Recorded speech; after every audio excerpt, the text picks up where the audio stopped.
ప్రస్తుతం ఏపీలో చూస్తున్నారు కదా! చంద్రబాబు నాయుడు గారి పరిపాలన విధానం మీకు ఏ విధంగా అనిపిస్తుంది? అంటే ఇప్పుడు ప్రామిస్‌లు చాలా చేస్తారండి. ఇప్పుడు జరిగిందే జరుగుతుంది. ప్రతిసారి చూస్తాము. ఆయన ఫస్ట్ టర్మ్‌లో కూడా అదే జరిగింది. ఆయన వచ్చాడు, చెప్పాడు, బొమ్మలు చూపిచ్చాడు, అద్దాలు చూపిచ్చాడు, మేఘాలు చూపిచ్చాడు. కానీ బొమ్మలే మిగిలాయి లాస్ట్‌కి. రిజల్ట్స్ మిగలలే. అంటే విజన్ 2047 లాగా నేను డెవలప్‌మెంట్ చేస్తాను అని హామీలు ఇచ్చాడు కదా! మరి విజన్ అంత విజనరీ ఉన్న పర్సన్ అనుకోవచ్చా?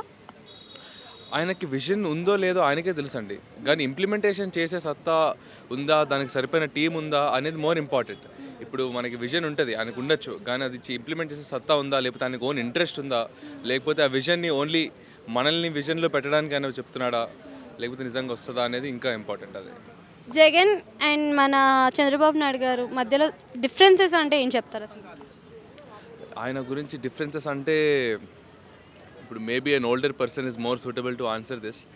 బట్ నా ఒపీనియన్‌లో జగన్ ఇంకా చెప్పిన మాట ఇంకొంచెం ఎక్కువ నిలబెట్టుకుంటాడు ఈయనకన్నా. ఒక ప్రామిస్ చేశానంటే ఆ ప్రామిస్‌ని నెరవేర్చడానికి ప్రయత్నిస్తాడు ఆయన వరకు అయినంత వరకు. అంటే జగన్ ఉన్నప్పుడు అవే పథకాలు ఇస్తుంటే ప్రజలను సోమరిపోతులను చేస్తున్నారు అని అన్నారు. మరి ఇప్పుడు ఇదే విధంగా చూసుకున్నట్టయితే గ్యాస్ సిలిండర్లు 3 ఉచితంగా ఇస్తాము సంవత్సరానికి అన్నారు. 2500 మహిళలకు ఇస్తామన్నారు. ఉచిత బస్సు అన్నారు. మరి ఇవి ప్రజలను సోమరిపోతులను చేసే పథకాలు కాదంటారా? ఇట్లాంటివి గూడా ఇప్పుడు అంటే అటువైపు ఉంటే ఏదైనా అనొచ్చు. ఇటువైపు వస్తే మరి మాట మార్చాలి. అది పాలిటిక్స్‌లో జరిగే విషయమే కాబట్టి నేను దాని గురించి పెద్దగా అనను. ఎందుకంటే మనం ఎటువైపు నుంచున్నామో దాన్ని బట్టి మన మాటొస్తది. సో, దాని మీద నాకంత స్ట్రాంగ్ ఒపీనియన్ లేదు. అంటే పవన్ కళ్యాణ్ ఇచ్చిన పథకాలకు కరెక్ట్‌గా పనిచేస్తున్నారని అనుకోవచ్చా మరి? మీరు చెప్పండండి మా ఆఫీస్‌కి పిలిచి 3 పథకాలు మీకిస్తాను. మీరు ముగ్గురు మనుషులు పని చేయగలుగుతారా? అది. మరి ఇచ్చారు కదా! ఆయన కావాలని ఏరికోరి తీసుకున్నారు కదా!